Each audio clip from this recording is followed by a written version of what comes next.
बिलावल भुट्टो की रात गए जेयूआई सरबराह मौलाना फजल रहमान से मुलाकात। मुजव्वजा 26वीं आईनी तरमीम पर 1 घंटा बातचीत की गई।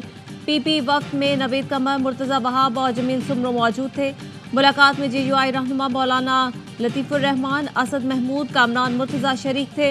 बिलावल भुट्टो ने मौलाना की रिहाइशगाह से वापस जाते हुए विक्ट्री का निशान बनाया।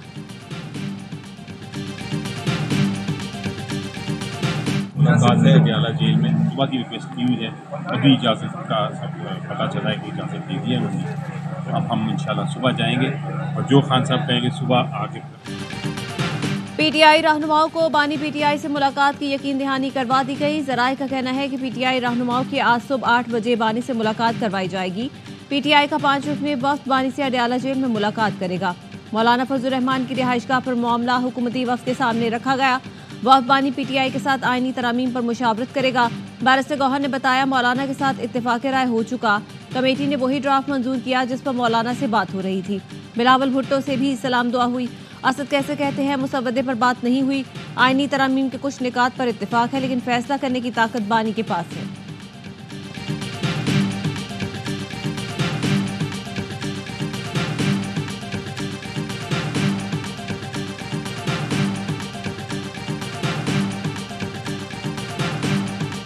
आज भी ये चाहता हूं कि ये आइन साजी जरूर हो, फौरी हो, अभी हो, मगर ये आइन साजी में अकेला नहीं करना चाह रहा हूं। मैं ये आइन साजी मौलाना फजल रहमान साहब, मुस्लिम लीग और तमाम सियासी जमातें जो उस पार्लियामान में बैठे हैं उनके साथ ही काम करना चाह रहा हूं। आईनी बेंच बनवा कर ही इस्लामाबाद से वापस आऊंगा। चाहता हूं आईनी तरमीम ऑपोजिशन वालों के साथ मिलकर करें।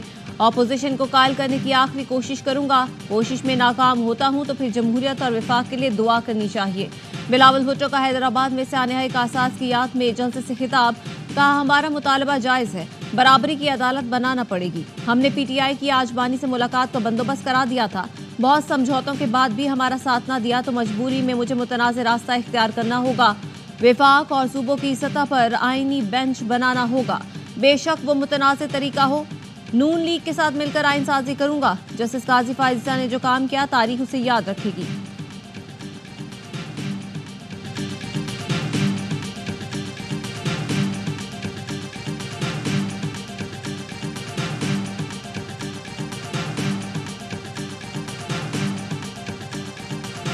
आईनी तरमीम की मंजूरी हुकूमत के लिए दर्दे सर बन गई। गुज़श्ता रोज मुसवदा सेनेट और कौमी असम्बली में पेश किया जा सका, ना काबीना से मंजूर हुआ।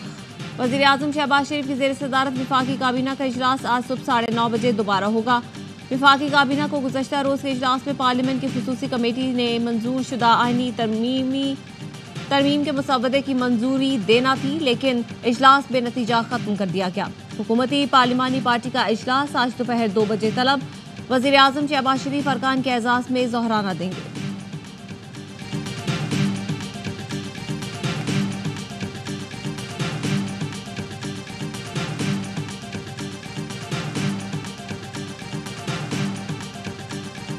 चीफ जस्टिस के तकर्रुर का तरीक़ाकार तब्दील करने की तजवीज़। सुप्रीम कोर्ट के 3 सीनियर जजों में से कोई एक चीफ जस्टिस बनेगा। मुसवदे के निकात आबाई न्यूज़ ने हासिल कर लिए। आर्टिकल 175A में तरमीम की तजवीज़ शामिल। चीफ जस्टिस ऑफ पाकिस्तान की तकर्रुरी 12 रुकनी खुसूसी पार्लिमानी कमेटी करेगी। तकर्रुरी के लिए पार्लिमानी कमेटी का इजलास इन कैमरा होगा। चीफ जस्टिस की मुद्दत 3 साल होगी। 65 साल की उम्र में रिटायर होंगे। तरमीमी मुसवदे में आईनी बेंच के क़याम की शिक शामिल। आईनी बेंच कम से कम 5 जजों पर मुश्तमिल होगा। बेंच अरकान का तकर्रुर 3 सीनियर तरीन जजों की कमेटी करेगी। काबीना के सदर या वज़ीर आज़म को भेजी गई सिफारिशात पर अदालत नहीं पूछ सकेगी। जुडिशल कमीशन के अरकान की तादाद बढ़ाई जाएगी। चीफ जस्टिस के साथ सुप्रीम कोर्ट के 4 सीनियर जज शामिल होंगे। वज़ीर कानून, अटॉर्नी जनरल, पाकिस्तान बार के नामजद 2 वकील कमीशन रुकन होंगे। कौमी असम्बली और सेनेट के 2 अरकान भी कमीशन का हिस्सा होंगे। Judicial commission supreme court, high court और शरीयत कोर्ट में जज तकर्रुरी का मजाज होगा। दोहरी शहरियत का हामिल शख्स सुप्रीम कोर्ट का जज नहीं बन सकेगा। हुकूमत के आर्टिकल 63 में तरमीम की तजवीज़। पार्टी सरबराह की हिदायत के खिलाफ कास्ट किया गया वोट शुमार किया जाएगा। वोट शुमार होने के बाद पार्टी सरबराह रुकन के खिलाफ कार्रवाई कर सकता है।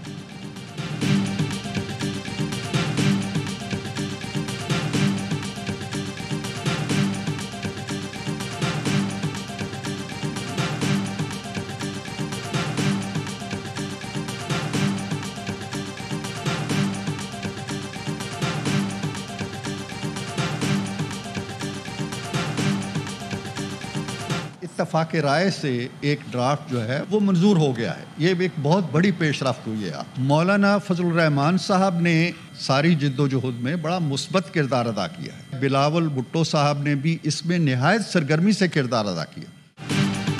कौमी असम्बली और सेनेट के इजलास आज भी जारी रहेंगे। सेनेट का इजलास सुबह 11 बजे और कौमी असम्बली का इजलास दोपहर 3 बजे तलब। सेनेट में नून लीग के पार्लिमानी लीडर सेनेटर इरफान सिद्दीकी ने सेनेट में इजहार ख्याल करते हुए कहा, इत्तेफाक राय से मुसवदा मंजूर होना बड़ी पेशरफ्त है। हमारी कोशिश है कि अपोजिशन भी इसमें शामिल हो। कहा, कोई एक शिक ऐसी नहीं कि किसी की आज़ादी के मुनाफी हो। हमें मौलाना फजलुर रहमान का साथ और रहनुमाई चाहिए। बिलावल भुट्टो ने भी इस मामले में अहम किरदार अदा किया। बारिश गौहर का कहना है, बानी PTI से मुसवदे से मुतालिक गाइडलाइंस ली जाएंगी।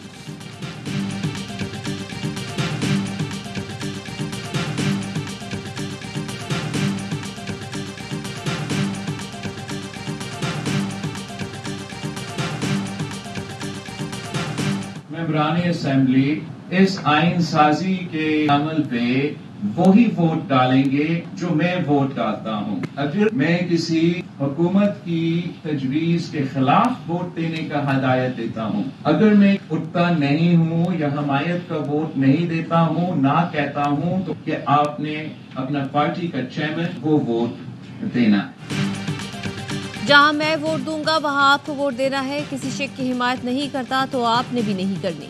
बिलावल भुट्टो जरदारी ने पार्लिमानी कमेटी को वोट डालने का तरीका समझाया। कहा, आइन साजी अपनी सियासी ताकत पर करके दिखाएंगे। इस्लामाबाद में ये मेरा आखिरी वीकेंड होगा। मौलाना साहब की जमात ने आइन साजी के लिए हमेशा काम किया। JUI के जायज़ मुतालबात वज़ीर आज़म के सामने रखे। उम्मीद करता हूँ वज़ीर आज़म ने जो यकीन दहानी करवाई उस पर अमल दरामद करेंगे।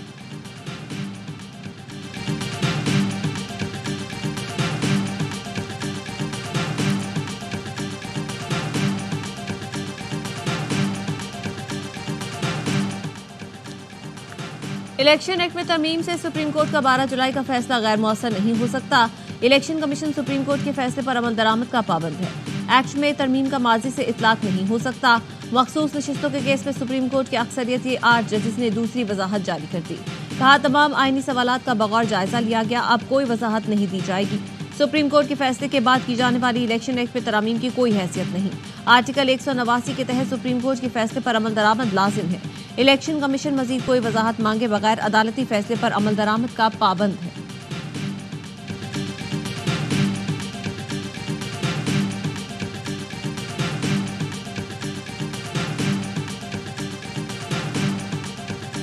इलेक्शन कमीशन मखसूस नशिस्तों की अलॉटमेंट से मुतालिक जल्द ही फैसला करेगा।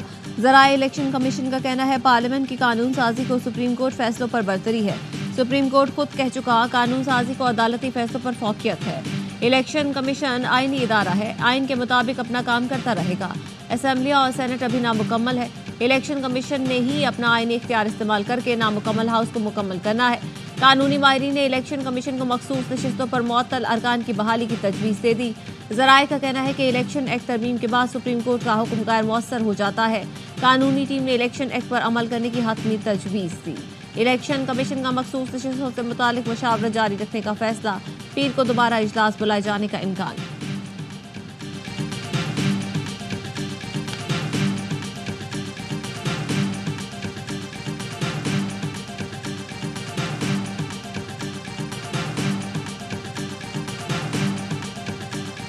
आईनी तरमीम बड़ी ठोकर होने जा रही है। नंबर भी पूरे हैं, नंबरी भी सारे पूरे हैं। आईनी तरमीम के लिए नंबर और नंबरी पूरे हैं। 26वीं आईनी तरमीम आसानी से मंजूर हो जाएगी। सेनेटर फैसल वाडा कहते हैं, आईनी तरमीम की मंजूरी में कोई मसला नहीं, सूरत हाल सामने है। तरमीम जल्द पार्लियामेंट में पेश हो जाएगी।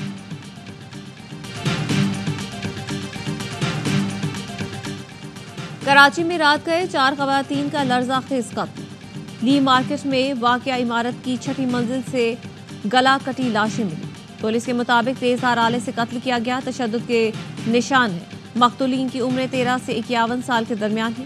CCTV कैमरों की फुटेज हासिल की जा रही है। शहरी मोहम्मद फारूक ने पुलिस को बताया, मक़तूलीन में बीवी, बेटी, नवासी और बहू शामिल हैं। वारदात के वक्त मैं और मेरे दोनों बेटे घर पर नहीं थे।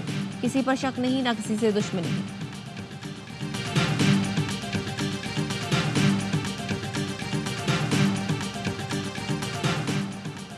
मुल्तान के इलाके दिल्ली गेट में आतिशबाजी का सामान बनाने वाले मकान में धमाका। मलबे तले दबकर 4 अफराद जाम बहक, 5 जख्मियों को मलबे से निकालकर अस्पताल मुंतकिल किया गया।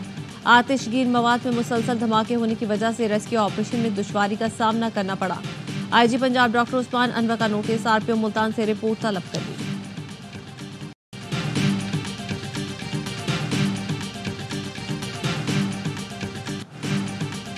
फलस्तीन, गजा और लेबनान के मुसलमानों को मुसीबत में अकेला नहीं छोड़ेंगे। निहत्ते फलस्तीनियों और लबनानियों की मदद के लिए हुकूमत पाकिस्तान ने इमदादी फंड कायम कर दिया। वजीर आजम की ज़ेर सदारत पाकिस्तान की जानिब से भेजी गई इमदाद के हवाले से जायजा इजलास। वजीर आजम ने कहा, पाकिस्तान मौसम सरमा के लिए गजा और लेबनान में बहन भाइयों के लिए मजीद खैमे कंबल भेजेगा। इसराइल का फलस्तीनियों तक इमदाद में रुकावट पैदा करना तशवीशनाक और काबिल मुजम्मत है।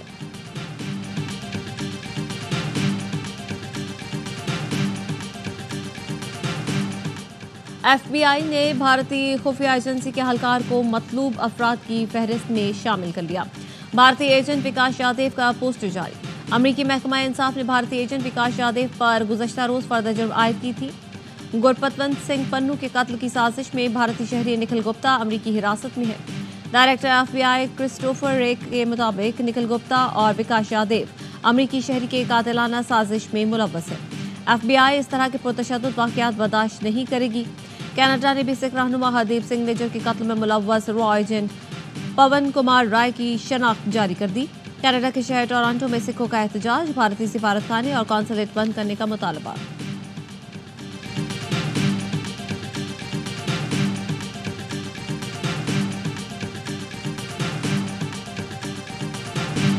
पाकिस्तान ने इंग्लैंड को दूसरे टेस्ट में शिकस्त दे दी। 297 रन के ताकुब में इंग्लिश टीम 144 रन पर ढेर। स्पिनर साजिद खान और नोमान ने इंग्लैंड की बैटिंग लाइन के परखचे उड़ा दिए। नोमान अली ने 46 रन देकर 8 शिकार किए। पहले इनिंग्स में साजिद खान ने 7 विकेटें ली थी। दोनों ने पूरी इंग्लिश टीम का अकेले शिकार किया। 1972 के बाद पहली मरतबा 2 स्पिनर्स ने 20 की 20 विकेटें हासिल की। 3 मैचों की सीरीज 1-1 से बराबर। फैसला कुन टेस्ट रावलपिंडी में होगा। मैचेस ए स्पोर्ट्स पर बराह रास्त दिखाए जा रहे हैं।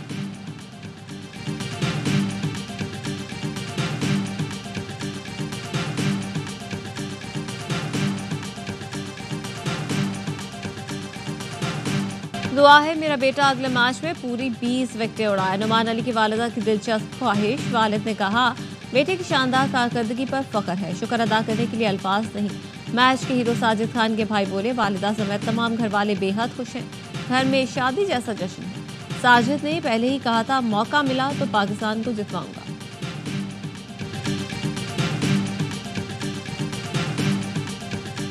और हाईजैकर्स ने 3 साल कुछ ना किया। डोमेस्टिक के रगड़े खाने वालों ने आकर पाकिस्तान को जीत दिलाई। कामरान अकमल का कहना है, चेयरमैन इस टीम को सपोर्ट करें और इन खिलाड़ियों को नवाजें। बासित अली ने कहा, आखिर जावेद ने दोस्ती यारी नहीं चलने दी और बड़े फैसले किए। पाकिस्तान में कुछ लोग स्पिन विकेटें नहीं बनाने देते क्योंकि वो नहीं चाहते कि बैटिंग परफॉर्मेंस खराब हो।